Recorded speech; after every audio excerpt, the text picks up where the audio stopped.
Again, thank you all for being with us for tonight, the 43rd induction into the Austin Peay Athletic Hall of Fame. Since 1977, the Austin Peay State University Athletic Hall of Fame has stood as a beacon among Ohio Valley Conference members and college institutions around the South as a highlight and as a poster child of how you should treat your college athletes, how you should remember your athletes, and how you should honor and tell their stories for the future generations to come. The next group of generation of athletes that come through Austin Peay learn the legacy thanks to the Austin Peay Athletic Hall of Fame. It's my honor to be a small part of that tonight. Before we get to our 4 brand new inductees into the Hall of Fame, we want to start with the presentation of the Dr. Leon Bibb Hall of Fame Scholarship.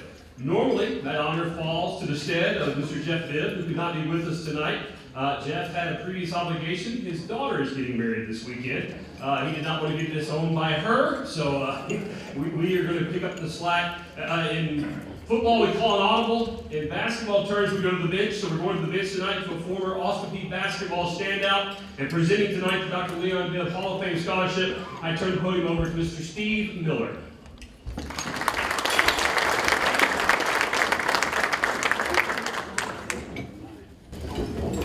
Thank you, Brian.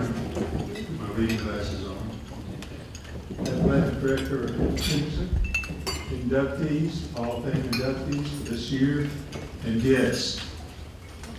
What a great year for Austin Peay athletics and Austin Peay State University. What a great football season. Unbelievable, actually. And just last night, we had 2 basketball players score 37 points on our team against Tennessee State University. I hope many of you saw that. It was unreal. I've asked a few people like Coach Luce and Dr. Myers if that could be an NCAA record, but they don't know. But I bet it could be. I would like to congratulate the Hall of Fame inductees. We're going to get back to you shortly. As Brian said, my name is Steve Miller, and I've been a very close friend of the entire Bibb family since 1961 when I arrived on the Austin Peay State College campus as a student. I am here on behalf of Jeff Bibb, who is Dr. Bibb's son, and his wife Sharon, and the entire Bibb family to award the Dr. Leon and Margaret Bibb Hall of Fame Scholarship to 2 very deserving recipients. And as Brian said, and I would follow up by saying, the entire Bibb entourage is in Cancun, Mexico, for Jeff and Sharon's daughter, Chelsea's wedding. I think it's taking place tomorrow. So too bad for them to be in Mexico while it's raining and snowing here.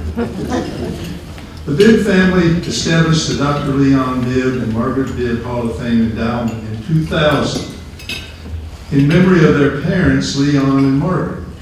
This endowment has grown to $144,000 over this 20-year period, and there have been 28 recipients to receive this award so far. I'm honored, and it is my privilege to be here tonight on behalf of the Bibb family to recognize the 2020 recipients of the Dr. Bibb and Margaret Hall of Fame Scholarship. This scholarship and these awards will be available for the 2020 APSU summer semester.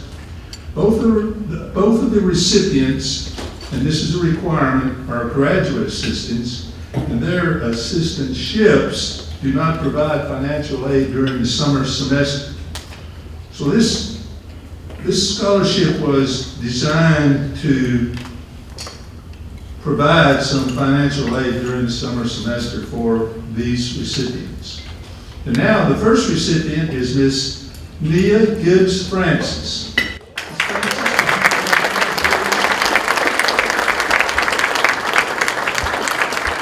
Nia is an athletic academic services advisor. And we're going to present her with this plaque and this envelope, which has some information in there for you. Congratulations. You're welcome.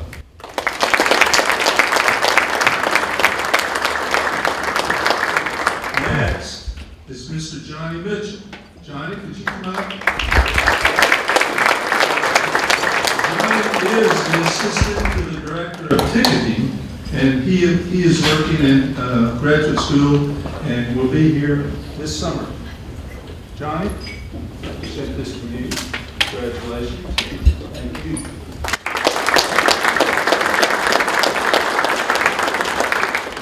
So that's a wrap for me. Thank you all for being here and listening and recognizing Nia and Johnny. And thank you very much.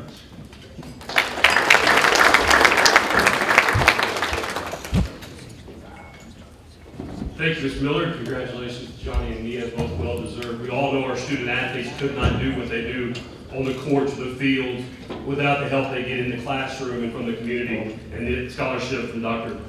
Bibb recognizes just that.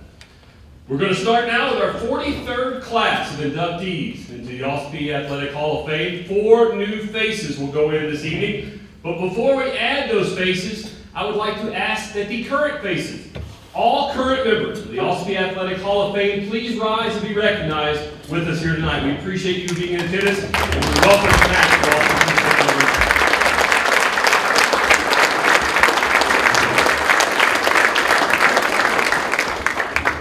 And it would be a disservice if I did not ask those and recognize those who are on the selection committee. Would the selection committee, who recognizes and inducts our Hall of Fame members, please rise and be recognized.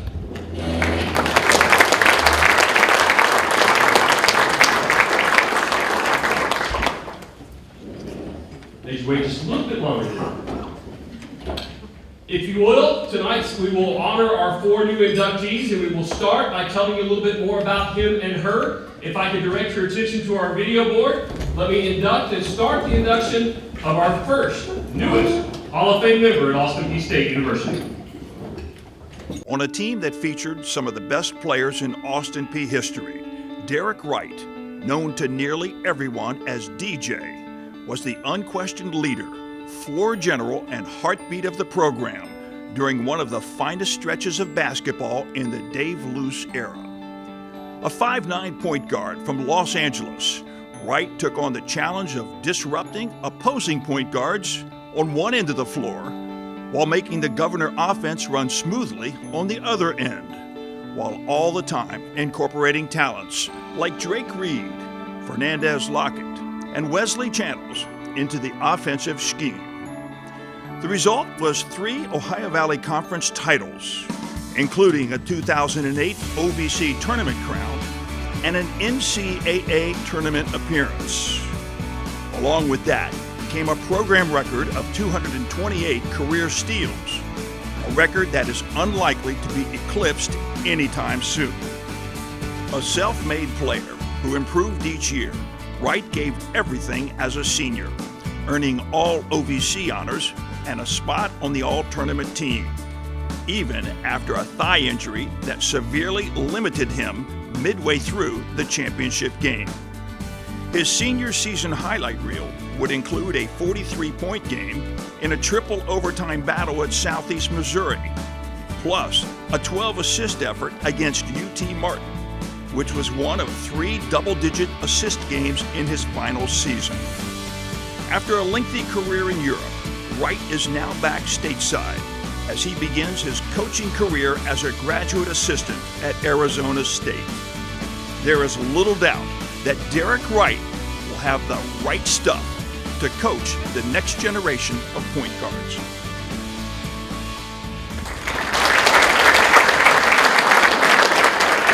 To officially make the introduction and induct DJ Derek Wright into the Austin Peay Athletic Hall of Fame, we welcome a man synonymous with Austin Peay basketball. I dare say if you recognize the Governor, you recognize this man. Please welcome to the podium a 2008 Austin Peay Hall of Fame inductee himself, Coach Dave Luce Sr.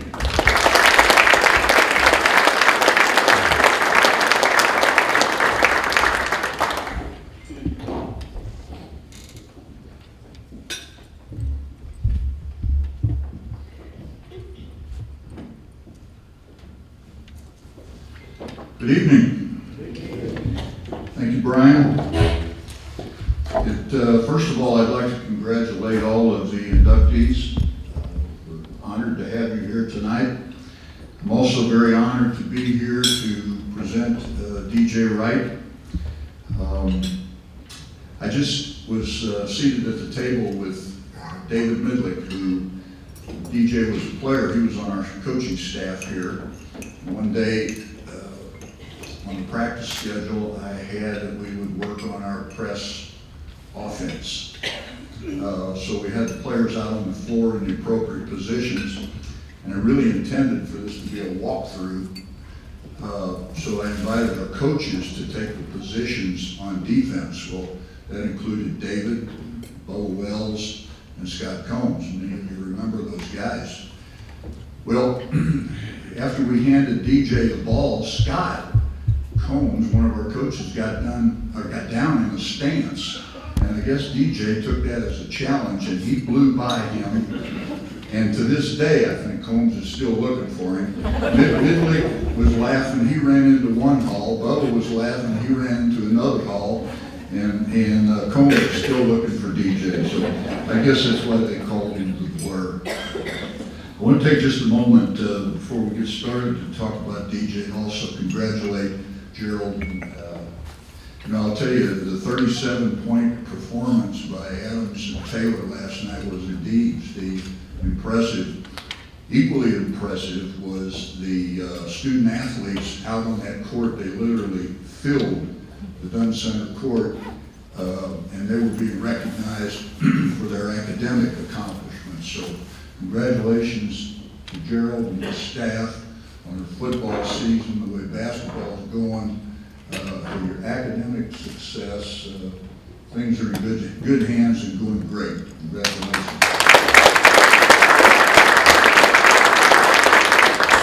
In 2005, we were poking around Southern California in search of a big guy. And Coach Collins, Tony Collins, many of you remember, had a contact or two out there, and he came in the office one day and he said, "I think I got a guy for us." And as I said, we were looking for a big guy, hoping that somebody got overlooked. And I said, "Well, how big is he?"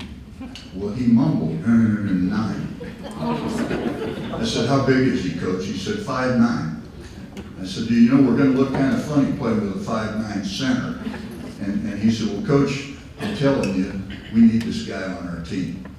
And Tony had a reputation for bringing in some pretty good guys. I mean, we're talking about Nick Stapleton. He was very active in terms of Drake Reed and Hassel, those guys being here. So when he sounded so convinced that we needed DJ, I just said, "Okay, let's get at it." Well, we found out as we started to recruit DJ that his grandmother lived, 20 minutes from Bowling Green, is that right? So we thought we had a connection, tried to make that work. I think Western was in fact fooling around with him a little bit at that point, but we managed to get him to come to Austin Peay. And if we can, I can tell you that when we bring these kids to our program, I tell them to try to see the end in the beginning. And simply put, that means have a plan. Where do you want this to take you? What are your expectations? What do you want out of this? Where do you want to go? Well, DJ landed on, I want to be remembered as a winner. And it doesn't happen right away. And I don't ask him for an answer right away. It takes some time. This is all brand new to them. But during his sophomore year, I think, he landed on, I want to be remembered as a winner, especially at the end of his sophomore year. He really began to take things, academics and athletics, much, much more seriously. If you fast forward and you remember what you saw on the screen, I'm sure you do, 3 OVC championship game appearances, 2 OVC regular season championships, 1 tournament championship, a trip to the NCAA tournament against Texas, and his team's totaled 75 wins while he was here. I think he definitely met the mark and qualifies as a winner. No question about that. How did he do it? Well, among DJ's attributes, and he has many, is he came here just crazy athletic. He's fast, he's quick, he jumps, he's got good handles, and most importantly, he hated to lose. It was a good set. It was a good start for us to have a guy like that. He was passionate, he was competitive, so we thought we had a good deal on our hands. On the other side, he played a little out of control at times. And quite honestly, I thought that compared to his other parts of his skill set, he was probably a marginal shooter. But as I said, at the end of his sophomore year, beginning that summer, he absolutely wore out the shooting gun machine, if you know what that is. We had to get a new one, I think. He wore that baby out. He was in that gym every day, and he improved his jump shot, and he became quite a good jump shooter. He also started to play with a purpose. I mean, he was really playing with his mind and taking advantage of some of that. He had terrific recognition and anticipation. I oftentimes thought that he knew what you were going to do before you knew what you were going to do. I mean, he could anticipate. He'd get a steal. It was amazing how he made that work for him. He just began to realize the number of ways that he could contribute to winning in addition to scoring. And he was quite a scorer. As you saw, he had a game where he got 43. But he started to realize all the other ways that he could contribute to winning. And part of that was he learned that he had to set the example. As a leader on and off the court, he had to set the example. He learned that he had to sacrifice for others on the team. Now, I mean, let me give you some names. Reed, Drake Reed, Todd Babington, Lockett, Duncan, Channels, Fields, the list goes on and on. How would you like to keep all of those guys happy with one ball? DJ did. DJ did it, and he did it because he had the respect of his teammates. And I'm going to give you some living proof of the respect for DJ Wright. If you were playing at or around the time DJ was here, I'd ask you to stand up, please.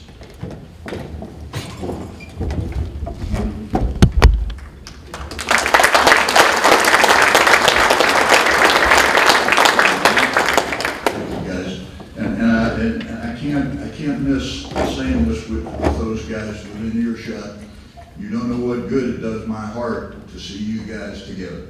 I appreciate that. I love you guys. I appreciate the respect that you have for DJ, and thank you for being here. Well, DJ had the respect of his teammates. He had pulled it all together. He had become the consummate point guard. And if I can borrow a quote of Brad Kirtley's, who always has a way with words, it is now time to rightfully induct DJ into the Austin Peay Athletics Hall of Fame. DJ Wright.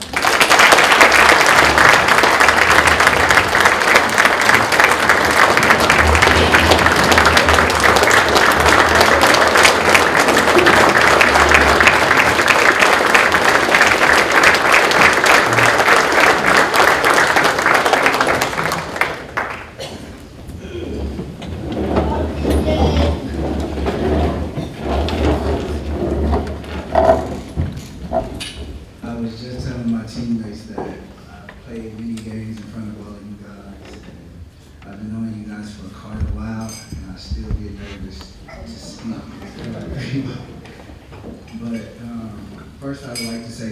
to Coach Luce and the entire athletic department for allowing me to come in and accept this award.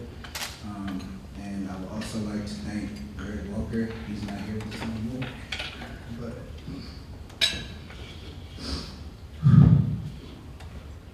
I know he would be excited for me in this moment right there. But with that being said, as a player, my dad and my mom, they always would tell me, you know, if you want to do something, come out and you have to give 100% every day. I used to cry when I was young because I couldn't go to musical parks with my family because I had games and I had tournaments that I had to go to, but that shaped me into the player and athlete that I am today. I was able to play basketball for a long time professionally overseas. I got a Division I scholarship, and you know, I'll be remembered here forever. As a player, I just wanted to win games. I didn't really care too much about individual accolades. I figured that as long as my teammates, I gotta get it together. So I didn't really care about individual accolades. I just wanted to be remembered as a winner. A lot of you guys were here when we were 13 and 18 my freshman year, and just the bitter taste that it put in my mouth to hear guys like Maurice Hampton, Anthony Davis, Adrian Henning, and RGA our two grad assistants were Rhett Whitford and Corey Gibson. So those guys had just came off a season where they won, 16 games and didn't lose anything in conference. And even though they went to the NIT that year, I mean, that was pretty successful because I don't think that it had been done here ever. So to know that these guys had won, and these are some of the guys that I was hanging out with at the time, I just wanted to do the same thing. I wanted to figure out a way to say thank you to Austin Peay for giving me this opportunity to come out and play for you guys and giving me a scholarship. So I just wanted to be remembered, and if I won, I feel like that would be the biggest thank you that I can give.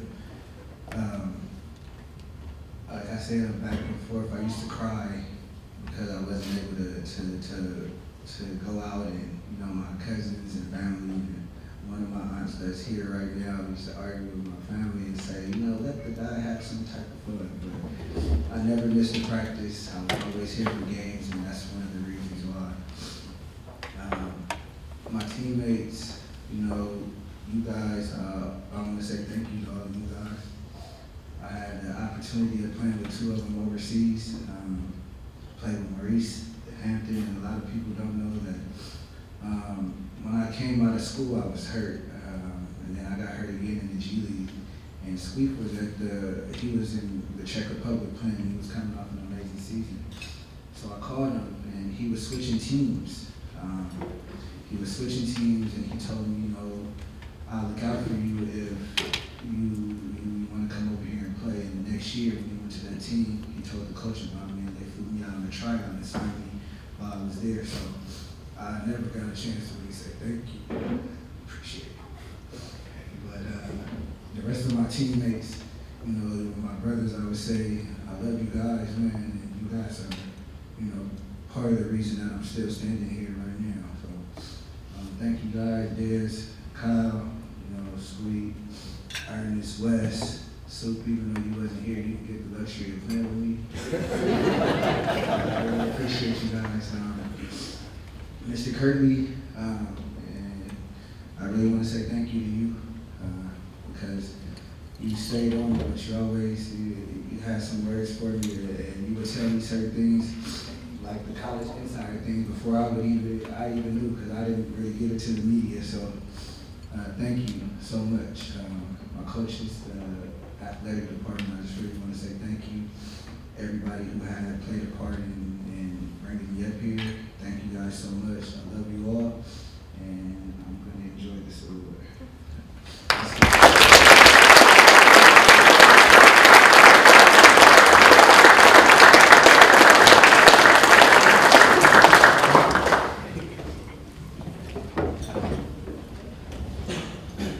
Once again, we'll direct your your attention to the video board.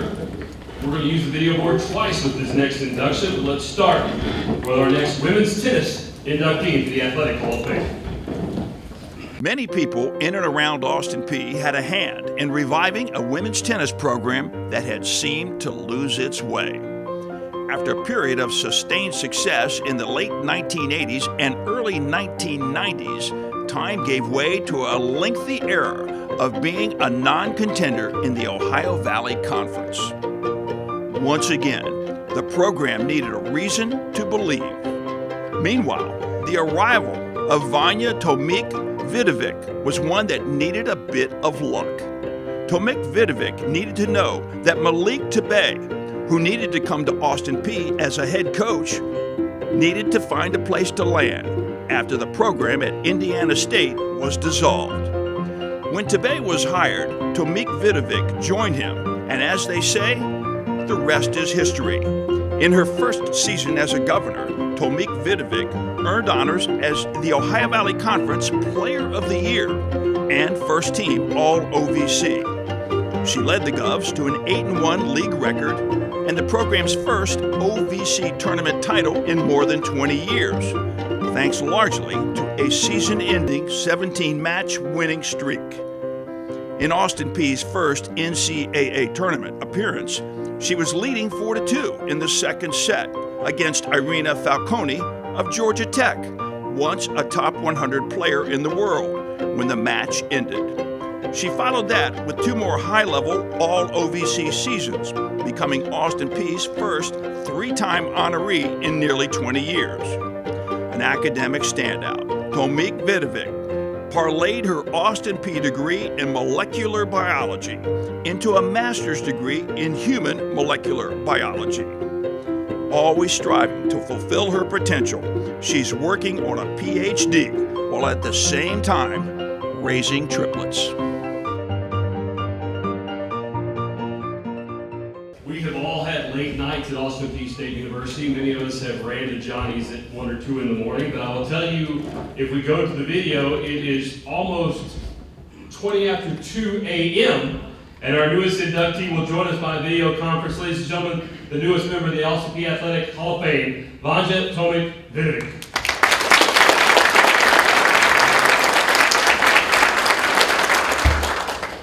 Good evening. Dear President, Athletic Director, members of Selection Committee, athletes, guests, and dear friends. It is my pleasure and honor to be a part of this ceremony. In 2009, when I left my family home and started a new chapter in my life in the United States, I could never imagine I would leave such an important mark at the history of our university.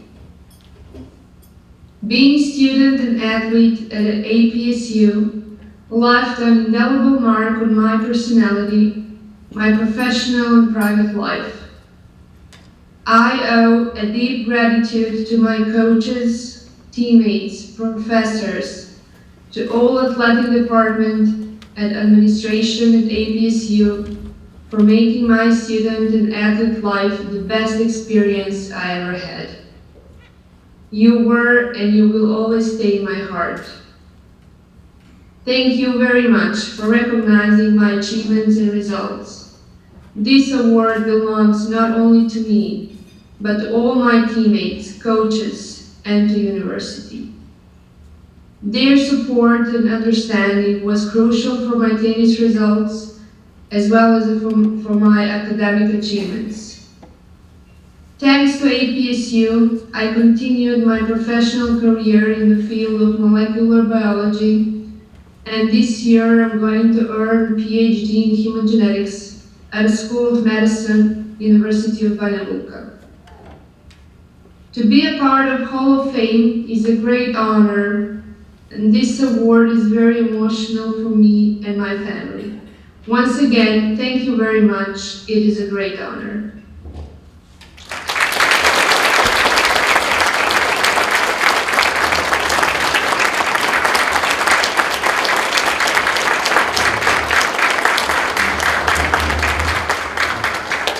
We say thank you to Vanya. We'll let her get back to importantly, make sure the triplets are still asleep while she's doing this. As we turn our attention back to the new board, we're going to give a few moments to let that get reset before our next inductee. So I get the thumbs up here when we get going. I believe we've got it set. Our next inductee comes to us from women's volleyball.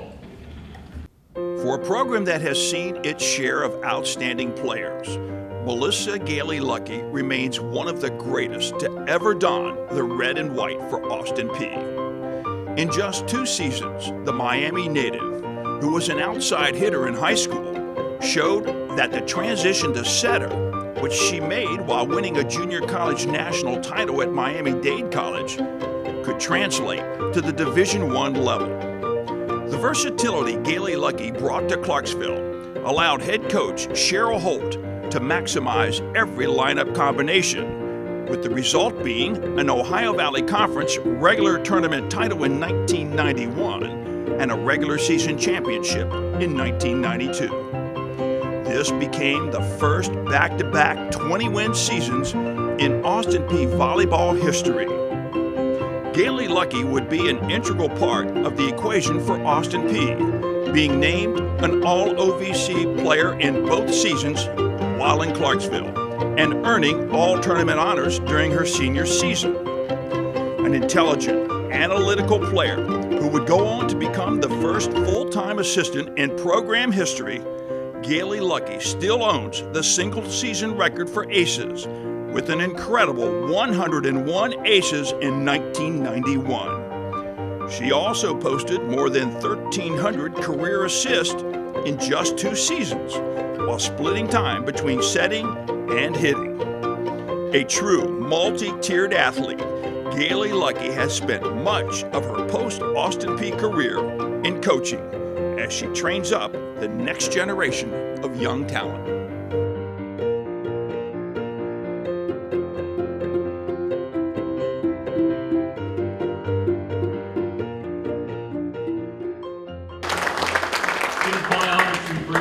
Podium at this time, a young lady who is synonymous with Austin Peay State University. If there is a female athletic division in Austin Peay State University, our next presenter has coached it, has ran it, and made it successful. A Hall of Famer in her own right, on and off the field, on and off the court, on and off the bench, and in life. A 2012 Austin Peay Hall of Fame inductee herself, I present Ms. Cheryl Holt.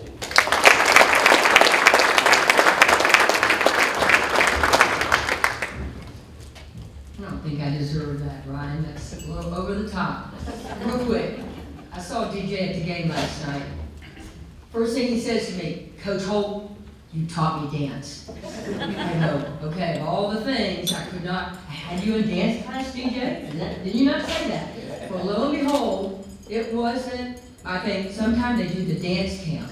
Have you seen the dance camp? I believe I saw DJ up there dancing the Tootsie Roll, and what's the one where you go like this? The flop, right, or something? Anyway, I didn't teach him those dances. I don't know how he's had instruction outside of my teaching, but anyway, it was fun. TJ, you can teach dance. All right, so anyway, it's my great pleasure to present Melissa. She was a terrific young lady. I first want to congratulate all the inductees. This is a tremendous night. It's so exciting. And it'll be a night that their families and their friends will remember forever.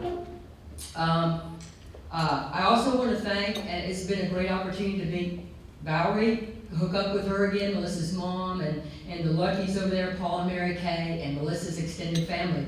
Melissa worked for me for a number of years, and we bonded, and we spent a lot of time together in the Dunn Center. So this is a great night, and I hope that it will be something that she'll cherish for the rest of her life. Winning OVC, winning in anything takes ability and it takes luck. And Melissa has the ability, and I had the luck. I truly believe that, because I was able to get her to come to Austin Peay. Now, 1991, that's a long time ago. Oscar Page, remember Dr. Oscar Page, great president. He was the president at the time. Trying to think of our AD. which is, well, I've said this 1,000 times. Who was our AD, Brad? You know? Wiser, Tim Wiser. I mean, really an outstanding guy. And so he said, you know, Cheryl, if you ever need some extra money, you know, let me know if you got some game changers. Well, I went to him one day and I said, look, I got a couple recruits I really like, but they've got to have out of state. They got to have full rights. They got to be on a full scholarship. So I said, I don't want to go after them. I don't want to get them excited about coming to Austin Peay unless I know I have the money. So Melissa played for an outstanding volleyball coach named Cookie Stevens. And I talked to Cook about Melissa, and she said, you know, I don't know. She says, Cheryl, Melissa wants to go to Clemson. She wants to go to a big-time football school.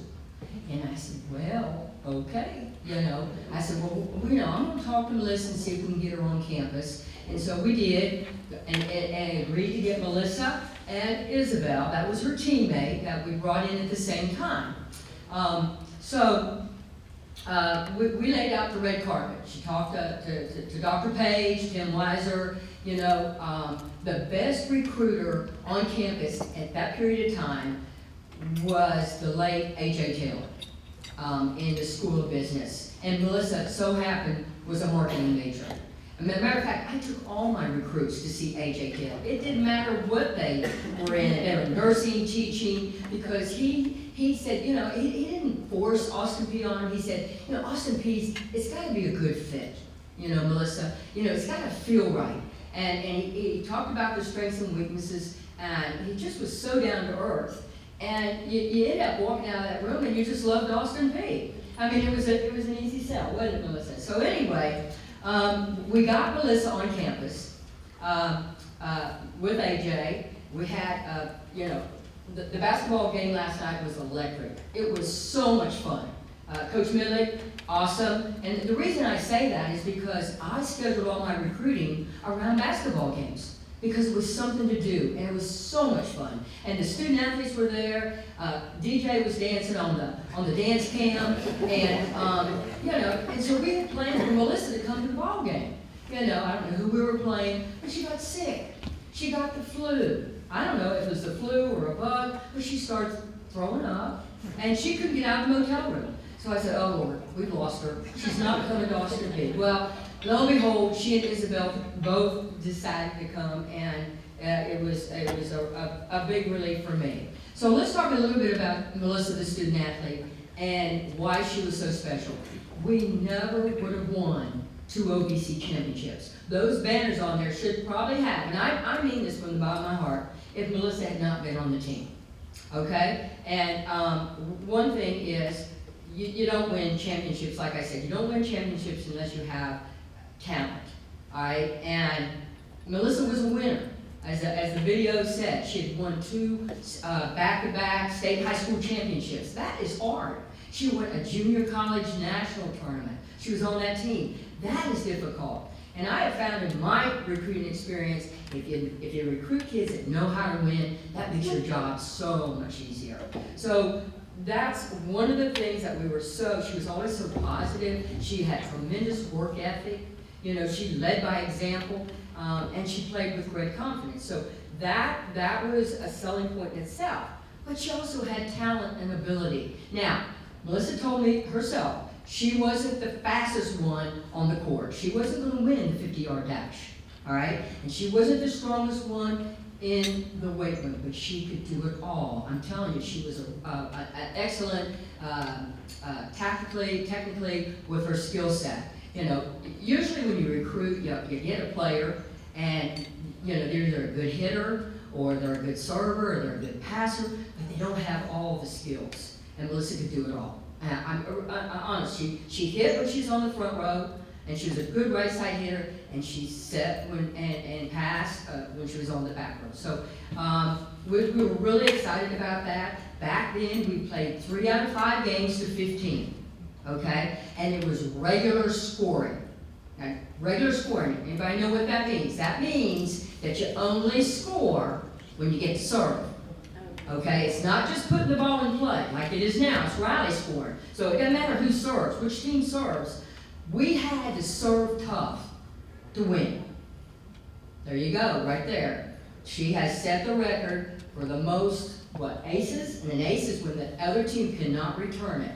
I mean, it was, oh gosh, I couldn't wait till, I think we started her out in serving rotation every time. She was our first server. And, besides her talent and ability, she had a terrific volleyball IQ. She could see things on the court I couldn't see. She knew who their best hitter was. She knew if they were playing back or up on defense, what kind of offense they were running, what the setter was doing. She was a tremendous asset. She was so smart, smartest player I ever had. And then finally, you got the talent, you got the motivation, you got the work ethic, you got the volleyball IQ. What did we miss it? Leadership. Okay, leadership. You gotta have, and I've coached a lot of teams, and I've had teams that have had a lot of talent, but we didn't have a leader. And Melissa, she had a tough job. She came in, and we had 5 or 6 seniors on the team. 5 or 6 seniors. And you don't recruit junior college kids to sit on the bench. They're going to be in the lineup. So Melissa, and she understood that. It's a little touch and go here. We had 2 weeks to get ready for our first tournament, and Melissa did a terrific job. Those kids bought into what we were doing. She was a great floor leader, and it just made my job so much easier. We accepted her. She developed team chemistry, and it's so important to be successful. Now, what happened, and in talking about Melissa, is that, again, I talked about the banners, the OVC championships, awesome. 2 back-to-back 20-game seasons, awesome. Well, she gets ready to graduate, and she decides she wants to coach. I said, no, Melissa, you don't want to coach.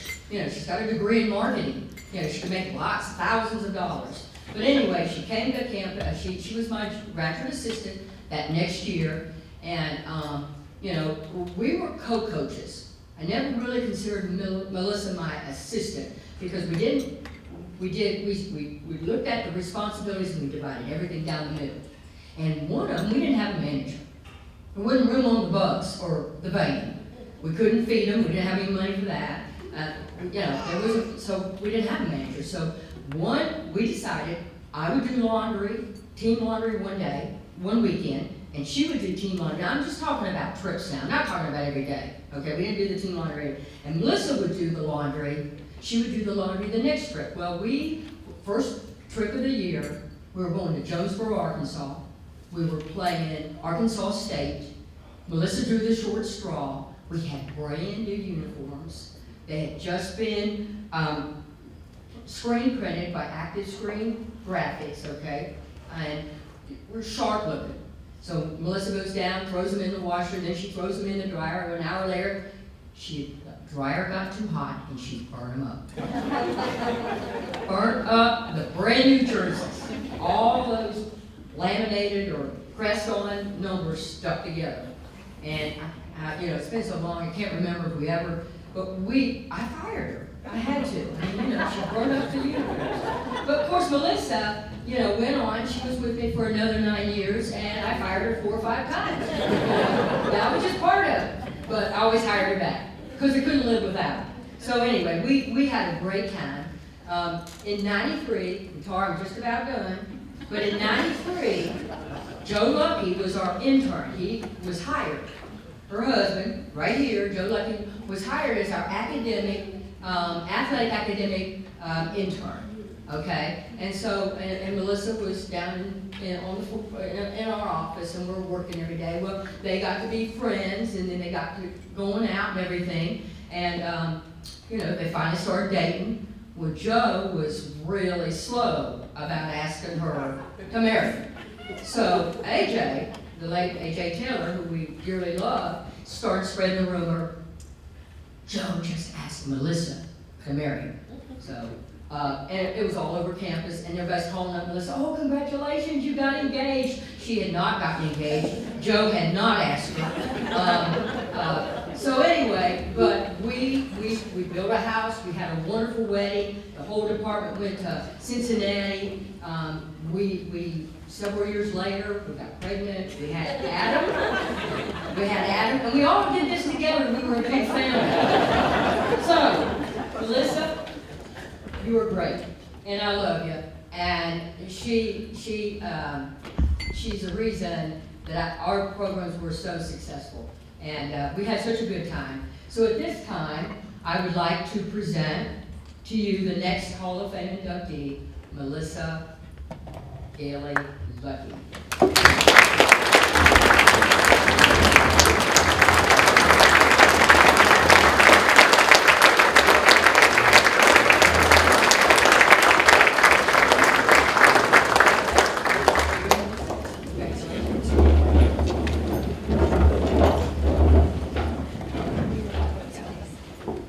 Hello, I need to put this up a little bit, I think. Shorty over here.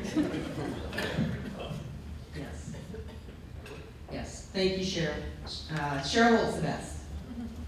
I know everybody that's come in contact with her, she is the best.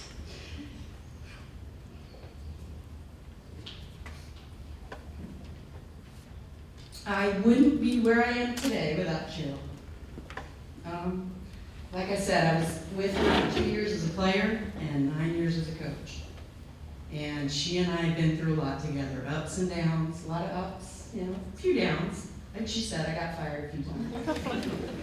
That same trip to Jonesboro, Arkansas, in Arkansas State, that I managed to burn our brand new white uniforms with black screen print. I also failed to tell her she was the lead van. We had two 15-passenger vans. And I was fired twice that trip. I failed to tell her that she had a taillight out. So that same trip, she got pulled over. Well, of course, that trip, she let me have it twice. So thanks for sticking with me. 9 years, been through a lot. It also, small world, when she was at the University of Miami, coaching volleyball. My older sister was a volleyball player at Miami-Dade College, also where I played. And I remember the night they were playing. I was 11 years younger than my older sister. And little did she know that stubborn little feisty redhead that was running around the court would be a future recruiter for us here at Austin Peay. So that was pretty ironic. Thank you, Hall of Fame committee members, for this honor. I'm ecstatic with this. Tara Pfeiffer called me back in October, and I was so excited. And it was in the middle of the day. Nobody's home. My boys are at school. My husband's at work in a golf outing. I had nobody to call. Joe didn't answer his phone, so luckily my sister answered. I called her first, so I was very excited. So thank you. Great support system. I wouldn't be where I was today without a support system. And a lot of family occurred tonight. First,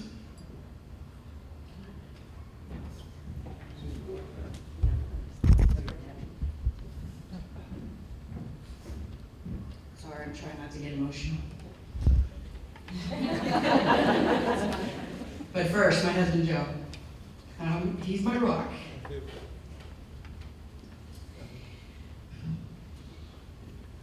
How lucky was I to find somebody that was as compatible as we are. Sports, and more sports. I couldn't find anybody else in this world that I'd rather spend the rest of my life with. My boys, Adam, Tyler, and Ryan, God knew what he was doing, giving me 3 boys.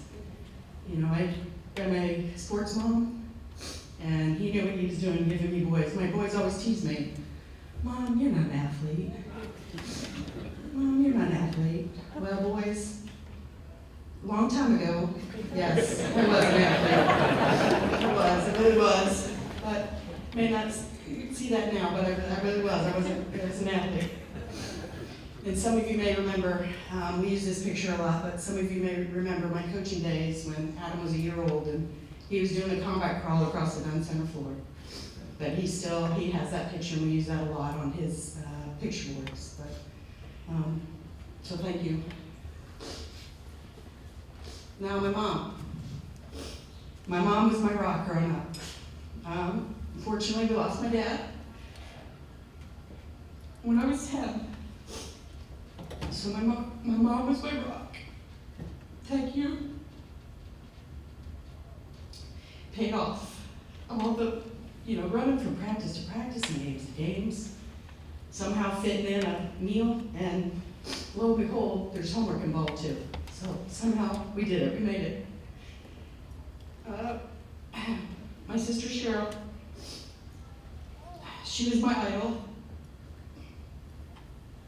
I was her little shadow. Wherever she went, I wanted to be. I always wanted, when I got older, to grow up and be an athlete, like my sister. Brother Bob is also here from Dallas, and his new fiancée, Darlene. And I have to say, Bob probably molded me into the tough athlete that I became. He used to take me out in the backyard like I was his brother and throw a football with me. And he always used to yell at me, "Catch with your hands, catch with your hands." Well, sometimes I did. It hit me in the stomach, and it knocked the air out of me. He said, "See, catch it with your hands." And last, Paul, Mary Kay, Lucky, my in-laws. They've been extremely supportive in the 27 years we've been together. Thank you. Okay. And teammates. And all, like DJ said, athletes wouldn't be where they are today without their teammates. And, Isabel Canedo, Reagan, and I transferred here together. And she was a tremendous friend. And we thought, after our recruiting visit, we thought, we could be those missing links at Austin Peay. And sure enough, we were. We were able to have a successful season in 1991. We bonded with all those seniors on that team. And with new recruits, we were able to win that regular season title, which is one conference loss in 1992. So we were very successful.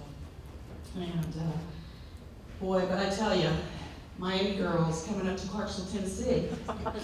You talk about a culture shock. I mean, big city girls in Clarksville, Tennessee, but Clarksville's such a special place.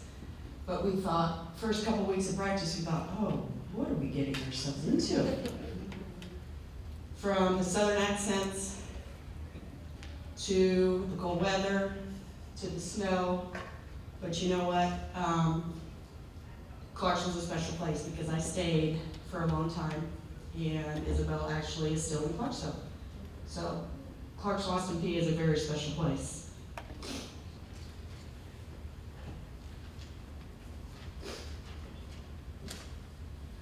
Thank you again for family and friends for being here tonight, and all those that have texted along the way congratulating me for this special award. Again, Joe and I at Austin Peay hold a special place in our heart. We've made a couple other stops along the way. Joe, we moved here from Austin Peay to University of Memphis. We were there for 10 years. And now we're in Cincinnati, Ohio. Joe is a senior associate athletic director in Cincinnati, but Austin Peay, it's special. And Cheryl still being here, but Austin Peay and Clarksville, I will always hold a special place in my heart. Thank you very much. Let's go Peay.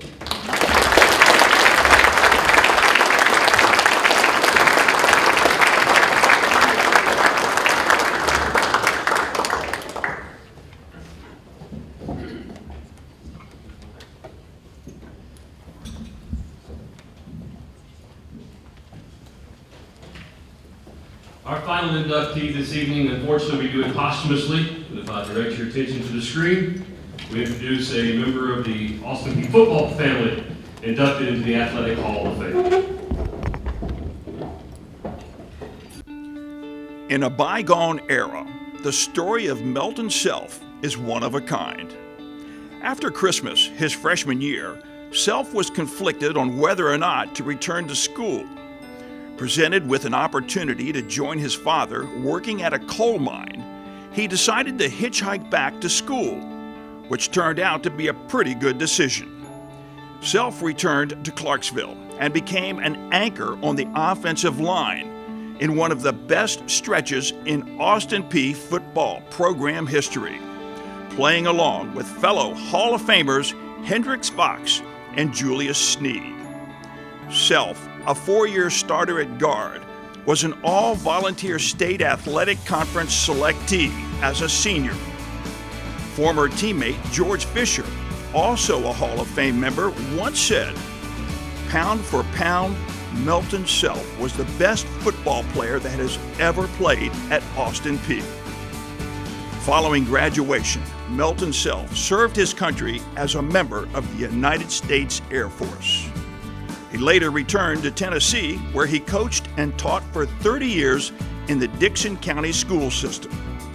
Melton Self helped shape the lives of young people by teaching just some of the lessons he learned as a governor. We are honored to have Miss Mary Ann Self with us tonight, who will accept the award. But to induct Mr. Melton Self, we present a former player who played for Coach, also played alongside Coach and coached alongside Coach for the Dickson High School Dragons before they were the Dickson County Cougars. It is my honor to introduce Mr. Jerry Bishop.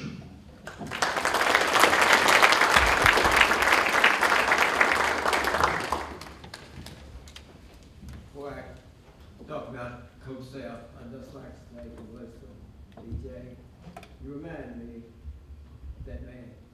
He didn't care how big you were, he wanted to know how big your heart is. He had a big heart. He had a big heart. Appreciate that. Ladies and gentlemen, I too would like to congratulate all those being honored tonight, as well as everyone who worked so hard to make this a special night. I have the distinct honor and privilege to introduce Mrs. Melton Self, the wife of the gentleman who has been inducted posthumously into the Austin Peay State University Athletic Hall of Fame. Mary Ann grew up in Dickson County, Tennessee, in the community of Charlotte, located approximately 30 miles south of the Austin Peay campus. She was the only child of Bob and Elizabeth Harris. Her dad was a rural mail carrier. Later, he was the postmaster of Charlotte. To really know Mary Ann, I must tell you about Melton Self. He grew up in Walker County, Alabama, in the community of Dora, a small rural coal mining town, located approximately 50 miles west of Birmingham. He was son of Seaburn and Gladys Self. Melton's dad was a coal miner, that you've already seen and heard. His mother was a homemaker, taking care of 8 children, 4 boys and 4 girls. 4 were younger than Melton. Coach said times were hard, very hard, in this coal mining town. But the pride of Dora was this outstanding football team. Melton graduated from Dora High School in the spring of 1947. His goal was to play college football. His dream came true when an Austin Peay football coach by the name of Gandy drove hundreds of miles and showed up at the Self residence. Coach Gandy convinced Melton to follow him to Clarksville, Tennessee, to play football for Austin Peay State College, as it was called in those days. Well, Melton had never heard of Clarksville, and he had never heard of Austin Peay. But he was thrilled and gladly accepted the offer. And he soon collected his few extra clothes and put them in a paper sack. He rode a train heading north. He rode all day, all night, enduring many stops and switches of boxcars. When he awoke, he realized that someone had taken his sack of clothes. heard it often say in later life, I lost my clothes, but I found a wife. His exploits on the gridiron at Austin Peay are now legendary. As you have just seen and heard, Coach George Fisher, I've heard him say that a number of times when I was here at 59-63. Pound for pound, the best ever at Austin Peay. Coach Sanford, Leon Sanford, said Mountain South played the game of football as it should be played. Coach Dave Aaron told me once that Mountain South was the toughest football player I ever coached. In the fall of 1949, Melton and his teammates were invited to attend a party held in the college gymnasium. And I'm very proud to see Hendrix Fox here and Brandon Bueller. Gentlemen, would you stand up? Let these people see you. They were here when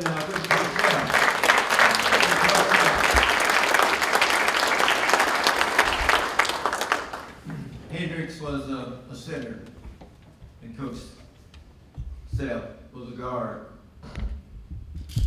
Well, at this party, and I think Brandon was sitting next to Coach Self,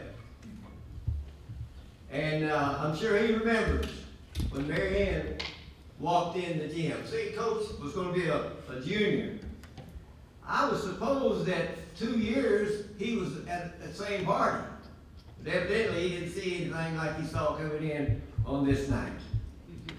And he made a nice, very nice compliment about that young lady. And I'm going to tell you, if some man had gone to her first, I pity you. I'm sure Coach would have taken care of that. He came to this party as a college held in the gymnasium to check out the incoming young ladies. Of course, Mary Ann was there, and Melton met that night. They dated for a year, a little over a year, and were married December 24th, 1950. Mary Ann was an honor student, and they were married, and she took a job in a lawyer's office downtown Clarksville. And their first residence was a one-room apartment connected to the girls' dormitory.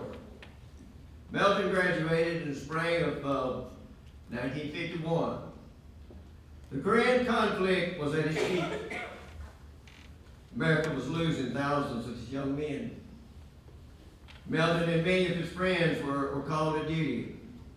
And you can imagine what was going through the minds of this young couple. Melton entered the Air Force. He was very patriotic. Always said he was proud for his time in the service.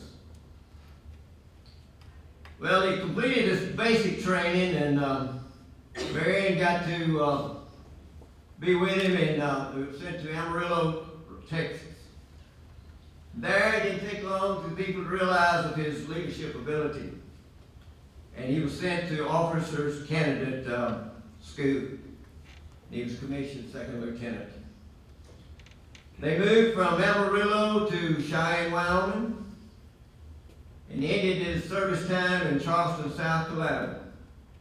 He was head of a large radar facility. Well, when the Korean conflict ended, he was honorably discharged, and so the Selfs moved to back to Tennessee, to Mary Ann's hometown in Charlotte, Tennessee, and they never again lived outside of Dickson County. They both were soon employed by the Dickson County school system. Mary Ann as a secretary at the superintendent's office.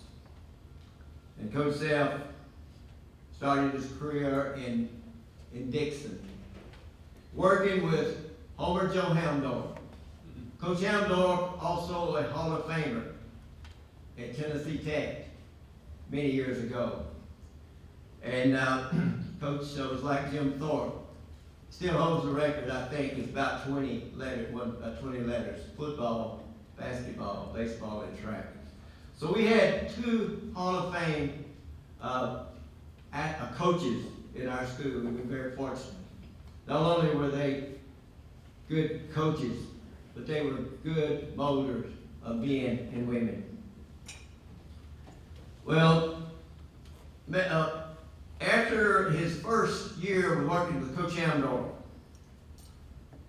that he was asked to come to Charlotte, Tennessee, neighboring school in the same county, and to be the head football coach in Charlotte. First year, he led the school to the first 9-1 record. And then in 1956, he moved back to Dixon as our coach. And football team won 9 regular season games, lost not any. In those days, mediocrity was not rewarded. You had to be almost undefeated to get to go to bowl because there's very, very few. And Dixon folks were just so excited about football. It was a football town. 2 straight years, we went to Lexington, Tennessee to play in the Rotary Bowl in Lexington. The town's big was chartered and trained several cars, carried hundreds of our fans to Lexington, Tennessee. Won the game 6-0. Well, we thought the season was over. And about Wednesday, we found out, the coaches found out that someone was going to play in the Tobacco Bowl, one of the largest bowls in Tennessee at that time, and had some kind of problem that they didn't come, or wasn't going to come, so it would be a disaster if they just had one team show up. So they asked Dixon to come to that bowl. Well, we didn't have much time to prepare. We were defeated by a very larger school. And in 1957, the best records, second school he was at, he set a school record. All of these will never be broken because school was consolidated in the 1970s. It was 11-0. Well, I want to tell you about Dixon and Oneida in East Tennessee were the only schools in Tennessee with 11-0 record. To tell you about Coach, he won the close games and he won the big games. That's a great attribute of a coach. There were 5 games that was decided the last play of the game. Coach won all 5 of them. The other 2 were by 1 point. 3 was by 1 touchdown. 11-0. I'll tell you about one big game. We're going to play Franklin, large school in those days. It was a school that Ken Frost played. I've heard of Ken Frost. He went from Franklin to University of Tennessee, captain. He played several years. For how long the Dallas Texans was in existence, I don't know, but I think it's the same franchise that Titans played the other day, the Kansas City Chiefs. That's the kind of players that Franklin was producing in those days. And this particular year, they had 3 boys. We're going to leave Franklin to go to University of Tennessee, scholarship. Well, Coach Amdorf had scouted Franklin. Report come back. He told the assembly, when we'd have assembly, the teachers were all in on sports. And they would talk about the games and what was coming up. And Coach Amdorf's report that he believed that was the best looking team that he'd ever played against. Well, they had just got through beating West High School 48-0, Cone High School 52-0. They were undefeated, untied, you could tie in those days, and unscored on. Well, 2 things kind of helped. They weren't rah-rah coaches. We were going to the dressing room, it's the men that right here wearing uniform at night. Going up the dressing room where they heard this tonight. The Franklin players were sitting on the grassy knoll side of the dressing room, hardly dressed in their football uniform. I don't think one of the players said this is more like a recent graduate or something like that. Of course, we were small, like DJ. And this person said something, said, boys, they look like junior high. And that's all it took. The motivation speech that the coaches said, because we had fans, the stands were full of our folks back home. I said, boys, we got some good folks back home. Let's make them proud. So I went out there and the announcer was calling out the lineup. We had a right-in big boy, Jerry Baker. And said right-in Jerry Barker. Of course, we all just had a big laugh then, and from then on, he was Jerry Barker. But that kind of broke the tension. And anyway, the team that was unscored on, undefeated. At the end of the game, Dixon 13, Franklin nothing. That's the coaches we had. And Coach Self went into the Air Force, completed his basic training, and then, as we said, he coached a number of years. And basketball was just like football to Coach Self. He inherited a girls' basketball team that was at a very low ebb. And soon he was producing 20 game winners, district champions, state tournament contenders. There's a young lady in this audience tonight, and I won't call her name to embarrass her, but she was Coach Self's first all-district guard. And that was when they played half court, 3-on-3 or 6-on-6, however you're going to say it. Coach Self retired as an administrator. I believe in 1977, Mary Ann retired about 10 years later. Coach Self passed this earthly life in the year 2014. He's been sadly missed by a lot of people. All Dixon County tonight is so proud that this night is a reality. Tonight, Mary Ann is proud and thankful, but I know her heart is filled with sadness because the young man that she met long, long ago in that gym at Austin Peay is not with her tonight. There's a saying, behind every great man, there's a great woman. Ladies and gentlemen, I present to you Mrs. Melvin Self.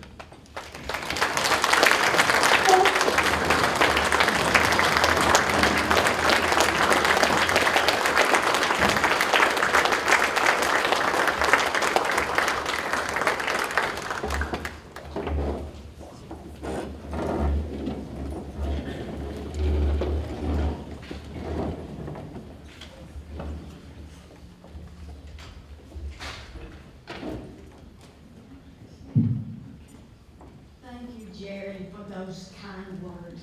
I appreciate everything you said. My husband, okay, but Jerry was a star running back on that team. I didn't tell you that. He scored many touchdowns and helped our team win many games. And that was wonderful for us. And now I want to say thank you to the Austin Peay University for inducting my husband into their Athletic Hall of Fame. He loved Austin Peay, and he played football here for 4 years. But the first year, I think he was in the backfield. But one of the coaches said, he's too mean to play in the backfield. We need him in the line for defense. So they put him next to Hendrix Fox, who was inducted last year into the Hall of Fame. He was at center, my husband was at right guard, and they played for 3 years in that position. They had a lot of success during that. So, and when my husband got the notice that he could coach, he told me, he said, I knew when I was in the 4th grade that I wanted to coach, but I didn't know I had to go to college to do it. So, he did good here for 4 years. And then when he found out he was going to be drafted, he didn't want to go in the Army, so he volunteered for the Air Force. And as Jerry said, he stayed for 2 years, and that's when the Korean War ended, and he was able to get a discharge. Well, at that time, the superintendent at Dixon County Schools had a job opening for a coach at Dixon High School. So he told his commanding officer, he said, get the papers ready, I'm going home. So he came to Dixon, and he had many fine years coaching there.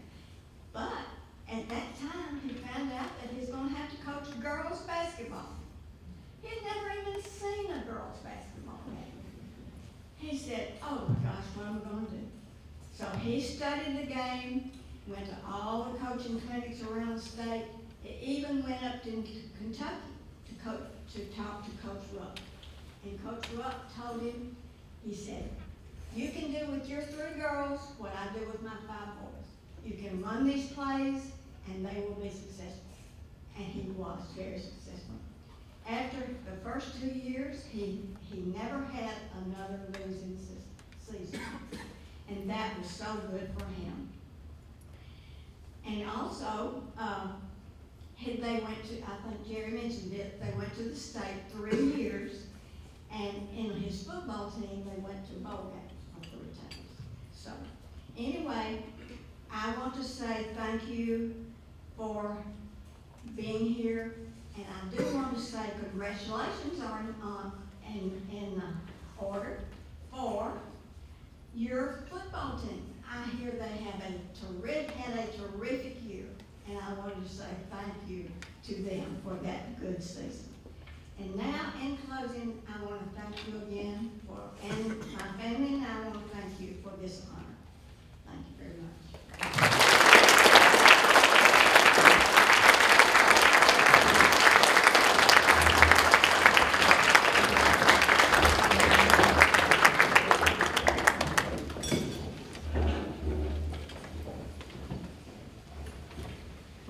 Before I bring Gerald Harrison back up to close out our ceremonies, how about another round of applause for our 4 new inductees to the Athletic Hall of Fame? Here, PJ Wright, Jonathan Fortman, Melissa Gamblewicki, and to close out tonight's ceremonies, I bring back to the podium the athletic director at Austin Peay State University, Mr. Gerald Harrison. All right, I mean, there's so many things that I want to say on a great occasion like this, but I feel like they've all been said. So I know I'm not going to hold us all here, but I want to make a couple of special recognitions, recognize a few people before we go. First, I want to recognize the president of our great university, the state's fastest growing university with enrollment over 11,000, with so many great things going on, President White.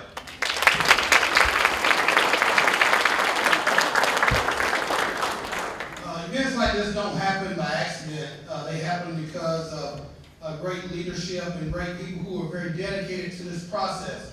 Earlier, the committee was introduced, but I want to introduce the athletic department staff of Austin Peay State University. So if you're a member of the athletic department staff, please stand up and be recognized.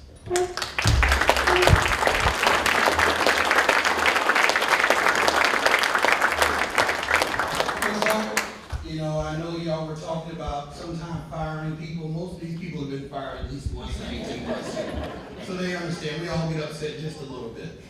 So that's okay. But what a great evening. What a great evening to celebrate greatness, to celebrate coming together at this great institution. The opportunities that we have to be governors. I mean, it's truly a blessing. And each of us taken advantage of it in many different ways. I have, as an administrator who came in from the outside, you as alums of this great university, some of you as supporters and graduates, man, it's awesome how, no matter how we got here, whether it's on a boxcar traveling hundreds of miles or being recruited from Los Angeles over here, however we got here, we're all proud to wear the red and white and celebrate this great university. There are so many different opportunities to do that, and so many different ways that you can continue to do that. Another group of people that I want to recognize, that if you are a member of the Monocle Society, the group of folks that come together to support events like this and support our student athletes, to provide them opportunities to be successful, whether it's through scholarship, nutrition, mental health, those things. If you are a member of the Monocle Society, please stand up and be recognized. Thank you for your support around that. Thank you very much. Now, with that being said, my last plug for the night before I sit down. Tomorrow we have something big going on. We have a basketball game in the Dunn. Our men and our women play tomorrow. The women start at 1:30. Coach Midlick, our head women's basketball coach, is here. And our men play immediately following. We are in the hunt for another OVC championship. I talk about being successful, and I talk about academics, and I talk about all these things in the total gov concept, but really, you know, we do want to win, right? We want to be remembered as winners. And one thing we need from you is to pack the Dunn. There's nothing like the Dunn Rocky and having a bunch of folks in there, so we need you to bring your friends in tomorrow. We're going to honor these folks tomorrow at halftime, but we need you to get in about 1:30 for the women's game. Wear your red. I'm gonna let Brian close what he says. He says the best phrase ever to talk about our games, but we need you there. So I'm imploring you to come out and support our current student athletes tomorrow in the Dunn. But we thank you. We thank you for coming out tonight. God bless, and I'm gonna let Brian close with his saying to tell you what you need to do tomorrow in preparation for our game versus Belmont. Thank you. Just a couple of housekeeping notes. If our inductees will gather in front of the backdrop room and have some photographs, and again, their family members will join them after we take a collective picture of all our inductees. And again, as Gerald said, 1:30 tip-off tomorrow. That means you need to be there about 1:15. Get in, get your seat, get ready, get pepped up, and get going. Get your ice cold Coca-Cola and be ready to go. And my saying that I close every broadcast and I close every group that I said, be loud, be proud, wear red, and let's go Pete.